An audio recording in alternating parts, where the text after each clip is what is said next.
Welcome to the Disney Wedding Podcast.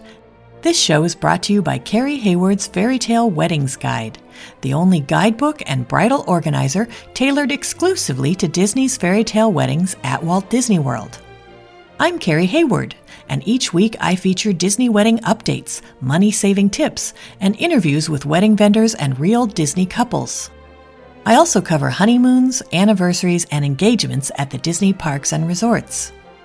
Join me now as the Disney Wedding Podcast celebrates romance at Disney destinations.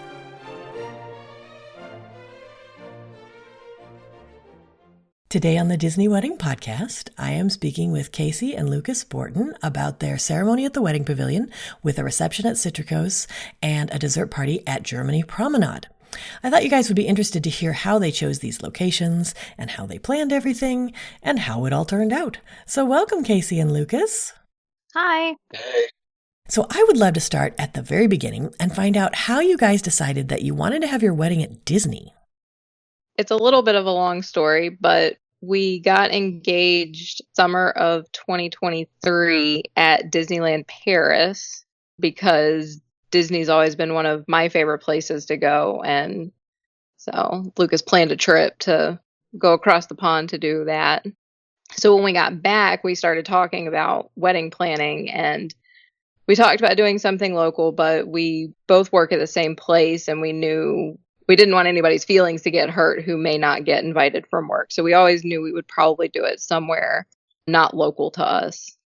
And so we looked at some other places because we're in southeastern North Carolina. So we looked at places like Charleston because it's one of our favorite places to vacation.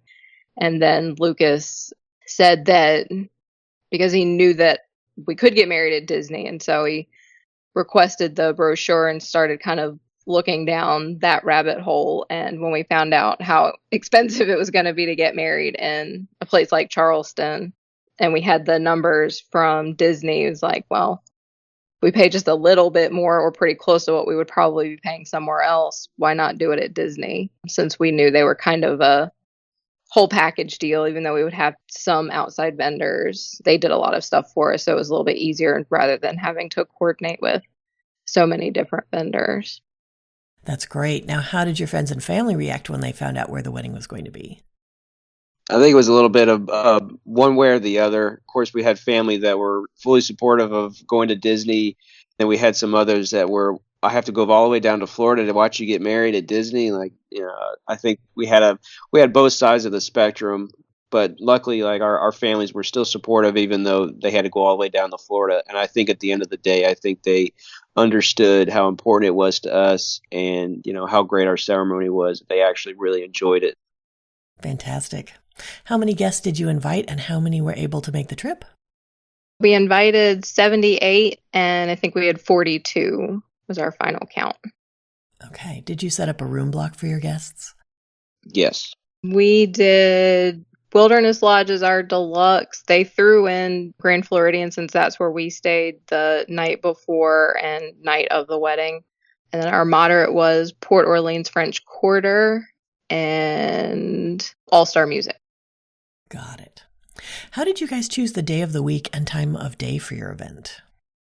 I had always kind of thought that it would be very romantic to have your wedding on the longest day of the year. So we picked June 20th because that was the day of the summer solstice in 2024. So it didn't matter to us necessarily that it was a Thursday. I guess we kind of lucked out budget-wise that it was a Thursday. And then time of day, breakfast is Lucas's favorite meal of the day. So we knew we wanted to do a morning ceremony so that way we could have a brunch reception. That's awesome. And also cheaper. Yeah. How did you guys choose your ceremony and reception venues? Well, we actually picked the Wedding Pavilion before we did the open house because, like, I grew up in a church, but I didn't necessarily want to get married in a church at this stage in our lives. But I liked the idea of getting married in a place that felt like a church, even if it wasn't. So the Wedding Pavilion was probably, I don't know that we ever even talked about doing it in another place. Now, our reception location, we both loved the brunch at California Grill when they used to do that on Sundays. And so when we found out that that could be a reception location, that was our number one pick. And because of your book and the podcast, we knew we wouldn't get to go to a menu tasting and would be limited to their menu. And I want to say when we first got it penciled in, it was right when they changed the per person minimums for California Grill. And we weren't sure we could do all of that. So that was when we started looking for another location that would have a lot of windows, really, because we knew we were getting married in the morning. So we wanted the idea of having all the natural light. So we started looking at Citricos and Narcosis because we also liked the idea of being there at the Grand Floridian if we could in Whitehall. And we saw the pictures. I think you had just done an episode with a woman from New Jersey. And so she had the updated pictures of the renovations and Citricos, and we looked at it and kind of never went back from there. We went down there to actually do a visit. We actually ate at Citricos, and I think after that we were pretty sold on that's where we want to do our reception at. That's cool. Did you find that you had any issues with the different restrictions at Citricos, like where you can put the cake and where the DJ has to set up? No, we kind of took the lead from, I cannot remember her name. I think it was something like Stacy or Jennifer, but I know she pushed and pushed to have her cake in the middle of that rotunda section in the back room. And so I was willing to push for it, but when we picked, I think that's table 100 on their seating diagram, that was not an issue. And then we didn't really care anything about, flatware or tablecloths or anything like that. As far as we saw it as a cost saving measure. And at the end of the day, I know most people don't even remember what color the tablecloths were at their wedding. So it was just as well. And like Lucas said, since we had the opportunity to go and eat there in January, and they let me just walk around the restaurant at one point. So we knew what we were getting was, really nice, like seating and settings and all of that. That's great. And then the DJ setup was okay for you guys? So we opted not to have a DJ. Mm-hmm. We did a violinist instead. Yeah. Oh, that's great. Did you use any outside vendors for the portions of your event that you were able to? We did photography with the Roots for our ceremony reception, makeup by Stacey Otto, hair by my hometown hairstylist Shauna McGowan, and then day of coordination with Catherine Martell. Oh, yes, videography from Merrily Married. And how did you choose your officiant? I saw a post by Randy Clark in one of the Disney Wedding Facebook groups and kind of started following her from there and liked what I was kind of seeing and reading from posts of hers. And so we reached out to her in January and we both really liked her. I mean, she's nerdy like us and that was fun. So she loves Star Wars. Lucas loves Star Wars. So we never even looked with anybody else. Yeah, we really liked her atmosphere, her personality. Like Casey said, she's quirky and funny like us, and her style of doing officiating isn't like a typical wedding. It's a little more, I guess, tailored to us, and we appreciated that. That's wonderful. Did you guys add any kind of entertainment to the ceremony beyond the organist at the Wedding Pavilion? So during the ceremony, we did not. We just used the organist, but we did do a private first dance in the Wedding Pavilion when all of our guests were over in pre-reception at Citricos. That's interesting because that way you could do it privately and you wouldn't do it at Citricos where everybody could see. Yes. Yeah, we opted to do, well, we had to provide them our track of what we wanted to dance to, but we just gave them a song and they played it in the Wedding Pavilion, and it was just us and our videographer and photographer, and all of our guests were kind of at our pre-reception. So it was a nice moment to ourselves before we, went to eat and enjoyed everybody else's company. That's a great idea. Do you have any menu items or cake flavors that you would recommend? For us, for me at least, food was kind of important. We liked a lot of we've been to Disney several times, so we like a lot of the quintessential Disney food. So we had Mickey waffles, and we had an omelet station, and then we had a lot of other breakfast items. And then what really helped us was we went down there and actually did a food tasting, and they got the cake samples for us, and we ended up adding some stuff after our sampling because we liked it so much, especially some of the stuff from our pre-reception, some appetizers. And then for our cake flavors, we had lavender cake with cream cheese and guava, and we had, what was the other flavor? Florida orange with the tropical mousse. Yeah.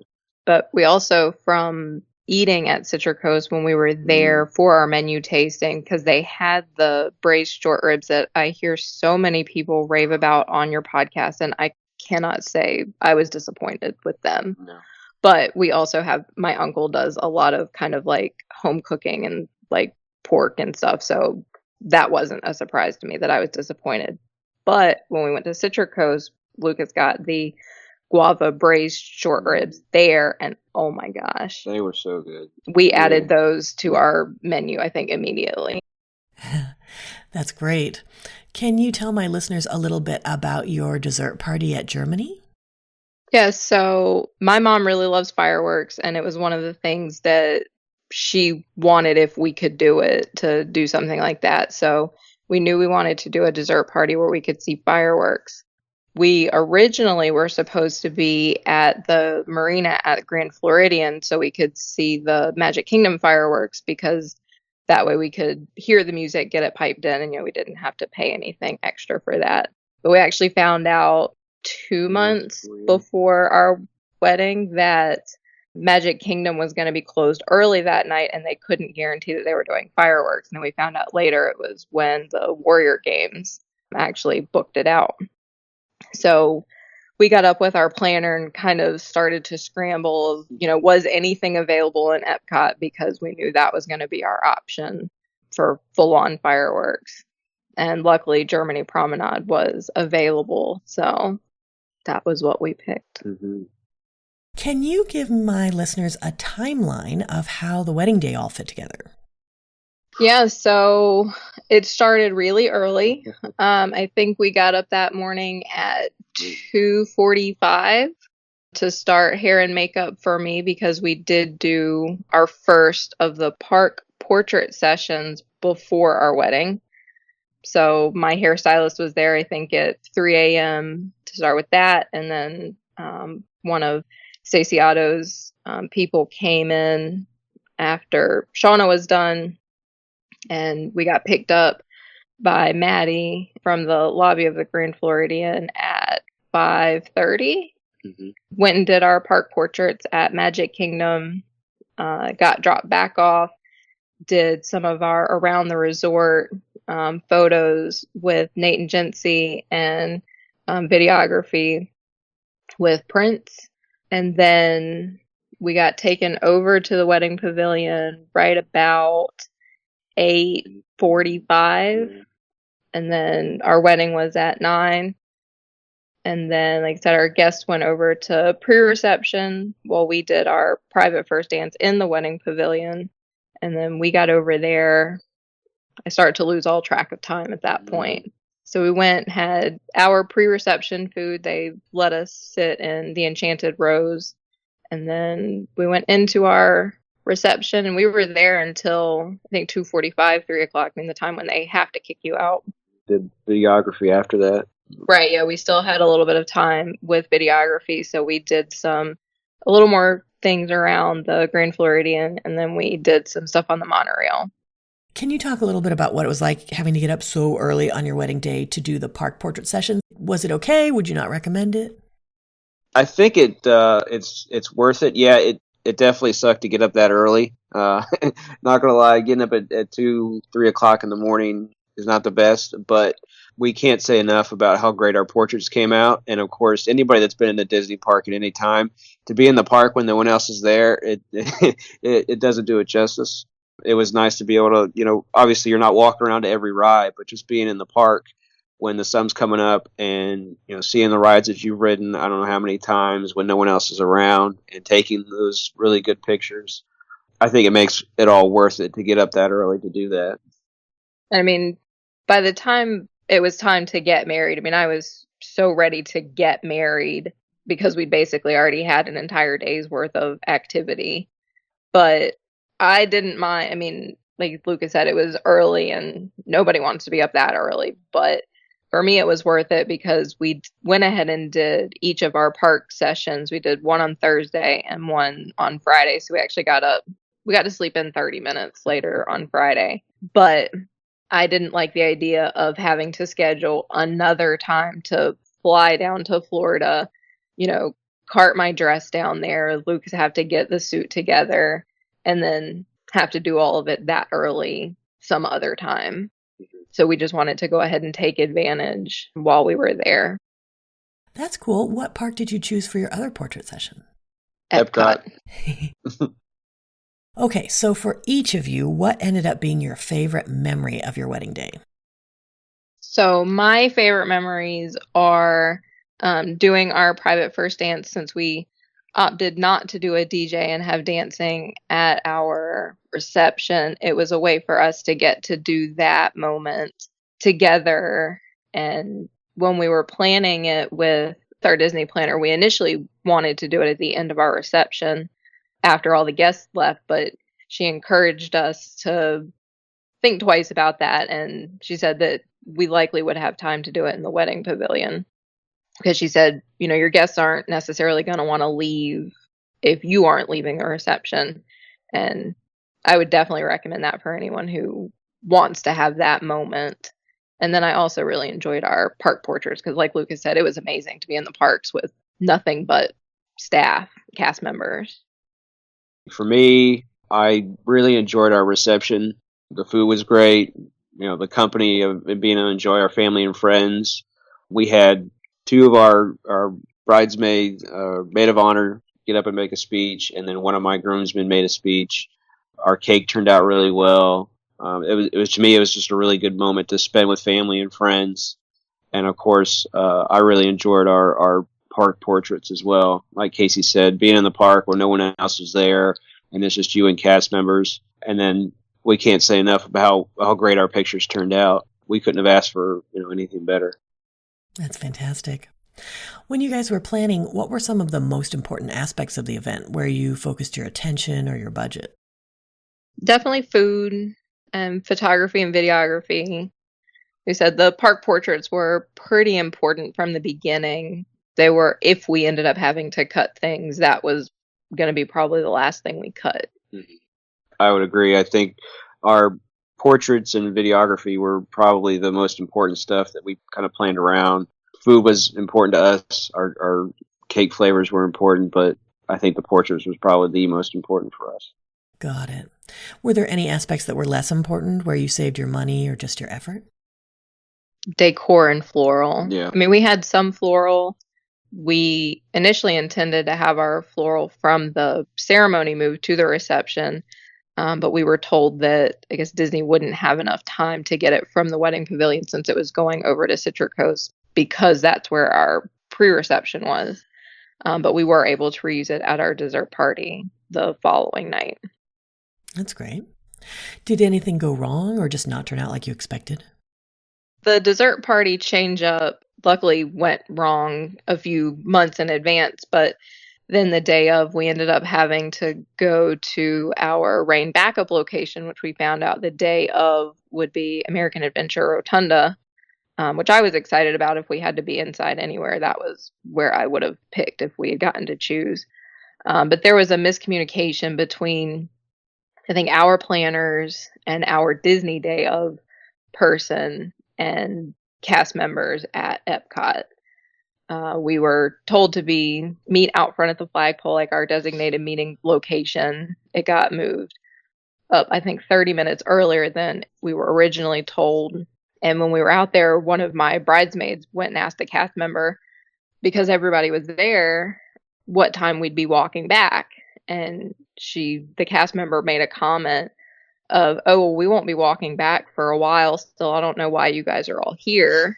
And bridesmaid luckily came and told me, I got on the phone with our Disney planner and our Disney day of person, and planner made a phone call. I mean, she made it right pretty immediately, because it wasn't 5 minutes later we got walking back. But that miscommunication was a little frustrating. Mm-hmm. at least for us. And I think for some other people who were a little more aware of the situation. But it ended up working out, and we got to be in the air conditioning when it was 95 degrees and 100% humidity outside. So it was a little welcome reprieve. And then it ended up not raining. Then they walked us over to Germany, and we got to see the fireworks. So that's great. Was there anything that seemed like a big deal beforehand or you were worried about, and then it turned out not to be a big deal?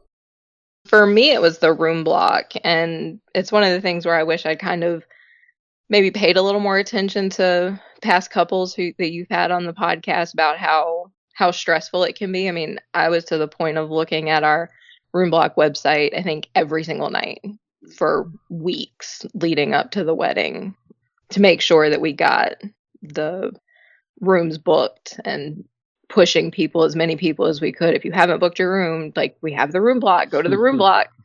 It ended up being fine. But it was definitely one of those things where I think about it now and I kind of wonder if we might have been better off just going through a travel agent, because I know if our guests really shopped around, they would have gotten a better rate direct through Disney, because it was summertime. They're just trying to entice anybody to come down. Right. Okay. Is there anything you would have done differently knowing what you know now? I think one thing we probably would have done differently, we opted to stay at essentially 3 different resorts that week, because we went down earlier in the week and we started at Port Orleans French Quarter. Then we went to Grand Floridian for the day before and day of the wedding. And then after that, we went to Wilderness Lodge. And that was a little hectic for us to never really be able to unpack. We were basically, living out of our suitcase, because we would have to move it the next day before we really had a chance to kind of settle ourselves in. I don't really recommend that. If you're going to stay, I'd probably stay in one place, or at least move once if you're staying there for a while. But other than that, I think everything else kind of went perfectly. I mean, every one of our vendors we couldn't say enough about. All the staff that we dealt with were very helpful. I think everything else turned out really well. That's fantastic. Do you have any other tips or advice for future Disney couples? Buy the book. Yeah. Listen to the podcast. Yeah. Do your research ahead of time. It definitely helps. For us, I know when we're starting to plan our wedding, we were looking at all these other ideas and places, like Casey said. We were talking about Charleston and all these other things. And then we were actually eating brunch one day after coming back from our engagement. And, I think I said the words, just look at Disney, because you're going to anyways. Just, peek behind the curtain, see if it's feasible. If it's feasible, we'll make it happen. And of course, she never looked back. There was no looking about, coming back from behind the curtain. It's something that obviously there are ways to make it work. I mean, we don't have the best budget. We make the best money, but it was something that was important to us. And we knew kind of where we could, skim by on some things like we talked about with decor and things like that, but then where it was important to us, we could keep it important and we could make it happen. So, but planning ahead of time was important to us so it doesn't sneak up on you, because that day does come fast. That's great advice. Well, Lucas and Casey, I think you've offered a lot of great advice for anyone who's interested in getting married or having a vow renewal at Walt Disney World, and I appreciate your taking the time. Thank you, Carrie. It was such a pleasure. Yep, thank you for having us. That's our show for today. I'm your host, Carrie Hayward, inviting you to join me again next week for another episode of the Disney Wedding Podcast. Past shows and tons of photos for each episode are available on my website, DisneyWeddingPodcast.com, or listen in your favorite podcast app. And for instant answers to all your Walt Disney World wedding questions, check out Carrie Hayward's Fairy Tale Weddings Guide, available as an interactive ebook with continual free updates at fairytaleweddingsguide.com.